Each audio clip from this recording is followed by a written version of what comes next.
चलिए सेंट्रोइड से शुरू करते हैं। सेंट्रोइड हमारा मीडियन माध्यिकाओं की हेल्प से बनता है।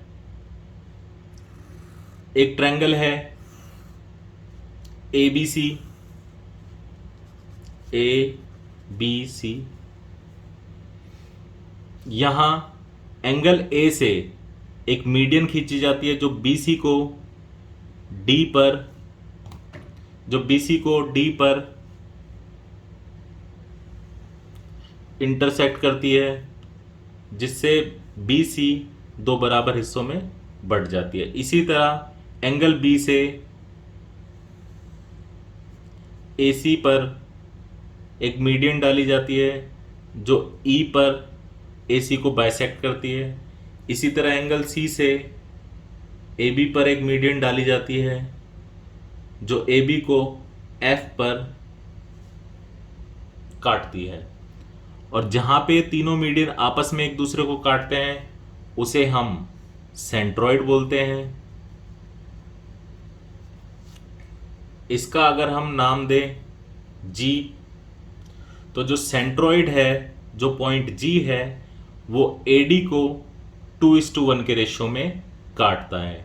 इसी तरह जो सेंट्रोइड है वो BE को भी 2:1 के रेशियो में काटता है।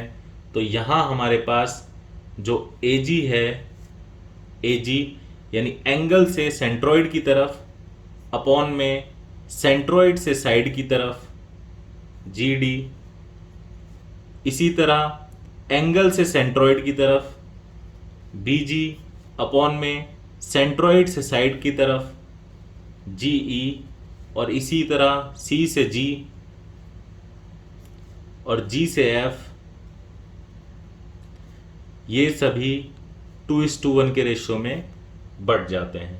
फॉर एग्जाम्पल, अगर हम एग्जाम्पल लें AD की लंबाई, AD मीडियन की लंबाई अगर हमें 9 सेंटीमीटर गिवन है, तो AG और GD 2:1 के रेशियो में डिवाइड हो जाएगा, तो ये 6 सेंटीमीटर होगा और ये 3 सेंटीमीटर हो जाएगा, क्योंकि जो सेंट्रोइड है वो पूरी की पूरी मीडियन को 2:1 के रेशियो में डिवाइड करता है। तो ये हमारी हुई फर्स्ट प्रॉपर्टी। सेकंड प्रॉपर्टी हमारी है,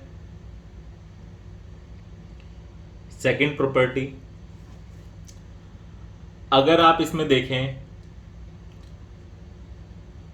तो हम पे एक बड़ा ट्रायंगल बनता है ABG। ऐसे हम पे 3 ट्रायंगल हैं BGC, उसी तरह CGA। तो ये जो हमारा बड़ा ट्रायंगल है, ऐसे 3 ट्रायंगल हैं जो तीनों के तीनों आपस में बराबर हैं। तो एरिया ऑफ ट्रायंगल AGB वो इक्वल है एरिया ऑफ ट्रायंगल BGC के, उसी तरह एरिया ऑफ ट्रायंगल CGA। ये तीनों आपस में बराबर हैं क्योंकि ये पूरे बड़े ट्रायंगल को 3 बराबर हिस्सों में बांट देते हैं। तो ये तीनों का जो एरिया है 1/3 है एरिया ऑफ ट्रायंगल ABC के। इसी तरह आपको इससे एक छोटा ट्रायंगल नजर आएगा BGD। ऐसे ट्रायंगल हमारे पास कितने हैं? ऐसे ट्रायंगल हमारे पास 6 हैं। 1 2 3 4 5 और 6। ये 6 के 6 ट्रायंगल आपस में बराबर हैं, जो कि पूरे ट्रायंगल को 6 बराबर हिस्सों में बांटते हैं। तो इसी तरह जो थर्ड प्रॉपर्टी हमारी बनती है वो एरिया ऑफ ट्रायंगल BGD, या फिर इनमें से कोई सा भी, वो पूरे ट्रायंगल का 1/6 होता है। नेक्स्ट प्रॉपर्टी हमारी बनती है 4। अगर हम F और E को आपस में मिला दें तो वो AG को P पॉइंट पे काटता है। जो P पॉइंट है वो AG को 3:1 के रेशियो में डिवाइड करता है। तो हमारा AP रेशियो जो PG है वो 3:1 हो जाता है। जो हमारी नेक्स्ट प्रॉपर्टीज में आती है 5, वो है सेंट्रोइड के केस में जो एरिया ऑफ ट्रायंगल है, एरिया ऑफ ट्रायंगल त्रिभुज का जो क्षेत्रफल है, अगर हमें केंद्रक के बारे में बोला गया है, सेंट्रॉइड के बारे में बोला गया है, या 3 मीडियंस दी गई हैं, तो जो एरिया ऑफ ट्रायंगल निकलता है वो होता है 4/3 area of triangle formed by medians.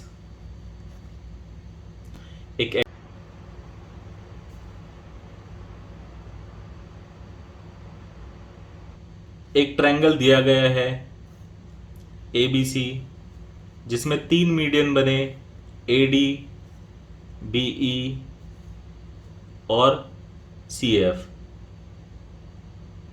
इधर इन तीनों मीडियंस की लेंथ हमें गिवन है AD 5 सेंटीमीटर, CF 4 सेंटीमीटर